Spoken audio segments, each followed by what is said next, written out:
कालू कौवे के पास एक ऑटो था। वह ऑटो को चलाकर अपने परिवार का पालन पोषण किया करता था, लेकिन ज्यादा ठंड होने की वजह से आजकल उसका काम नहीं चल रहा था। आज उसे ठंड के कारण कोई भी सवारी नहीं मिली, इसलिए वह जल्दी घर लौट आया। घर आने पर उसकी पत्नी गौरी उससे कहती है, कालू जी, जग्गू कई दिनों से जिद कर रहा है बर्फीले पहाड़ देखने की। किसी दिन उसे पहाड़ों की सैर ही करा लाओ। मेरा काम भी आजकल बंद है। तुम्हें पता है, ज्यादा कोहरा होने के कारण कोई भी सवारी नहीं मिल रही। आज भी पूरा दिन अपने ऑटो को लेकर खाली घूमता रहा। पापा फिर तो आपके पास टाइम भी है, प्लीज हमें बर्फीले पहाड़ दिखा लाओ ना, नहीं तो मेरी सर्दियों की छुट्टियां भी खत्म हो जाएंगी और हम जा भी नहीं पाएंगे। ठीक है बेटा जग्गू, फिर हम कल सुबह तुम्हें बर्फीले पहाड़ दिखाने ले जाएंगे। जग्गू खुशी खुशी घर से निकलता है और अपने दोस्तों को बताने जाता है। जंगल में कोहरा धुएं की तरह फैला हुआ था। तेज तो क्या, आराम से उड़ना भी मुश्किल हो रहा था।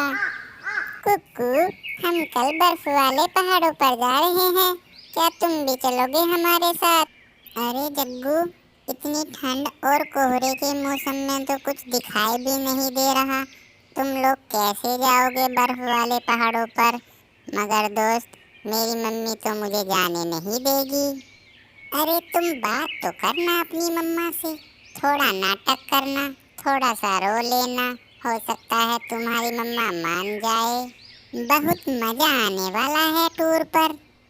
ठीक है जग्गू भाई, मैं देखता हूँ अपनी मम्मा से बात करके। अगर मम्मा मान गई तो मैं भी चलूँगा तुम्हारे साथ। और फिर कुक्कू घर जाकर अपनी मम्मा से बात करता है।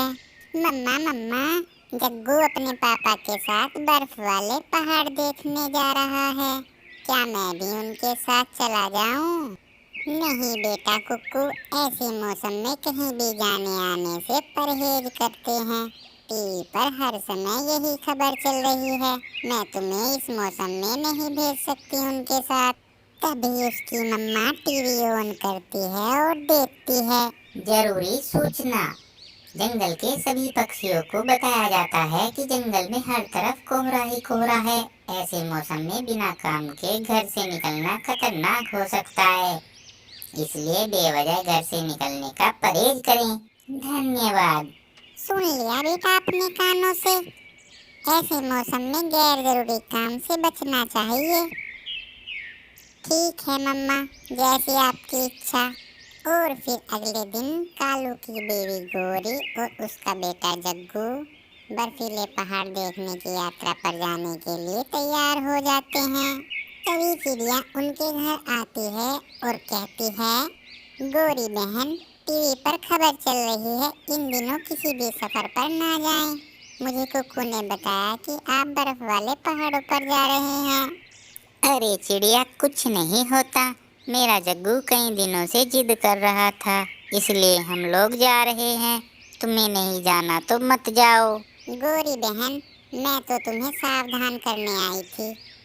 चलो, अब कर दिया तो जाओ यहाँ से। हमें अपने अच्छे बुरे का पता है। चिड़िया चुपचाप अपने घर चली जाती है। अरे कबूतर चाचा, आज तो तुम मेरे ऑटो में टंकी फुल कर दो।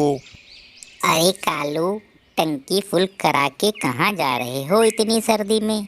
अरे चाचा, काम धाम तो कुछ है नहीं, सोच रहे हैं हम बर्फीले पहाड़ों पर घूम आए। मगर कालू, टीवी पर तो खबरें चल रही हैं कि इन दिनों गैर जरूरी सफर से परहेज करें, मौसम बहुत खराब है। अरे चचा, टीवी वाले तो ये बकवास करते ही रहते हैं, कुछ नहीं होता। मेरा अपना ऑटो है, हम ध्यान से चले जाएंगे। आप बस मेरी टंकी फुल कर दीजिए। और फिर उनका परिवार कुछ देर बाद ऑटो में बैठकर घर से बर्फीले पहाड़ों पर घूमने के लिए निकल जाता है। सामने से कुछ भी नजर नहीं आ रहा था। कालू कौवा अपनी आंखों को पूरी तरह खोलकर सामने देखने की कोशिश कर रहा था, मगर कुछ दिखाई नहीं देता। और फिर उनका ऑटो अचानक एक पेड़ से टकरा जाता है और इधर इधर उधर डोलने लगता है। बड़ी मुश्किल से कालू उसको हैंडल करता है और पलटने से बचा लेता है। कालू, क्या कर रहे हो? ध्यान से चलाओ। गोरी, मुझे पता ही नहीं चला कि सामने पेड़ है। जंगल से निकलकर जब वे बड़े रास्ते पर जाते हैं तो उन्हें एक पुलिस वाला रोक लेता है और कहता है, अरे, तुम लोग कहाँ जा रहे हो? क्या तुमने टीवी पर नहीं सुना कि ऐसे मौसम में घर से निकलना मना है? क्या तुम्हें कोई जरूरी काम है जो ऐसे मौसम में घर से बाहर जा रहे हो? अरे दरोगा साहब, हम बर्फ वाले पहाड़ों पर जा रहे हैं। मेरी माँ बहुत बीमार है, हम उनसे मिलने जा रहे हैं। बहुत जरूरी काम है, प्लीज हमें जाने दो। ठीक है। अगर तुम्हारी माँ बीमार है तो तुम जा सकते हो, अन्यथा मैं तुम्हें यहाँ से आगे न जाने देता। ही देखो कालू, मैंने कैसी एक्टिंग की कि वो पुलिस वाला मेरी बातों में आ गया, नहीं तो हमें घर वापस जाना पड़ता। और वे आगे बढ़ जाते हैं और फिर बर्फ वाले पहाड़ों पर पहुंचकर उन्हें कोहरे के कारण कुछ दिखाई नहीं देता। अचानक उनका ऑटो एक बर्फ की पहाड़ी से टकराकर बड़ी सी खाई में गिर जाता है।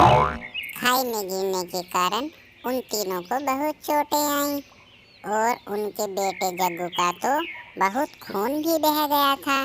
जब गोरी ने उसके पास जाकर देखा तो उसकी सांस निकल गई और वो मर गया। उन दोनों को अपने बेटे के मरने का बहुत दुख हुआ और वो दोनों रोने लगे। Breaking news. अभी अभी थोड़ी देर पहले एक ऑटो बर्फीली चोटी से टकराकर गहरी खाई में गिर गया, जिसमें एक कौवों का परिवार था, जिसमें उनके बेटे की मौत हो गई और पति पत्नी बुरी तरह से घायल हो गए। इसलिए गैर जरूरी सफर से बचें। धन्यवाद। बहुत बुरा हुआ बेटा कुक्कू, ये ऑटो जरूर कालू कौवे का ही होगा। कालू जी, हम अपने घर में बहुत सुकून से बैठे हुए थे। जग्गू तो बच्चा था, हमने क्यों मानी उसकी बात? अगर हम उसकी बात में ना आते तो आज हमारा जग्गू हमारे साथ होता। हाँ गोरी, मुझे भी कबूतर चाचा ने समझाया था कि मौसम बहुत खराब है, लेकिन मैंने भी उनकी एक ना सुनी। और फिर चिड़िया उन्हें देखने उनके घर आती है और कहती है, गोरी बहन, आपके बेटे का सुनकर बहुत दुख हुआ। चिड़िया बहन, बहुत बड़ी गलती की हमने ऐसे मौसम में सफर करने की। जब थोड़ी दूर ही हमारा ऑटो पेड़ से टकराया था तो हमें वापस आ जाना चाहिए था। गोरी बहन, अब पछताने से कुछ नहीं होता, गुजरा हुआ समय लौट कर नहीं आता। अगर आपने उस दिन मेरी बात मानी होती तो आज ये सब कुछ ना हुआ होता। इतना कहकर चिड़िया वहाँ से चली जाती है। कौवा और कौवी का जवान बेटा मर चुका था क्योंकि उन्होंने बहुत बड़ी गलती की ऐसे मौसम में बाहर जाने की।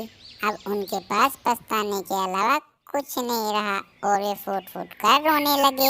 ऐसी और नई नई कहानियाँ देखने के लिए हमारे चैनल को लाइक करें, सब्सक्राइब करें और बेल आइकन दबाना ना भूलें।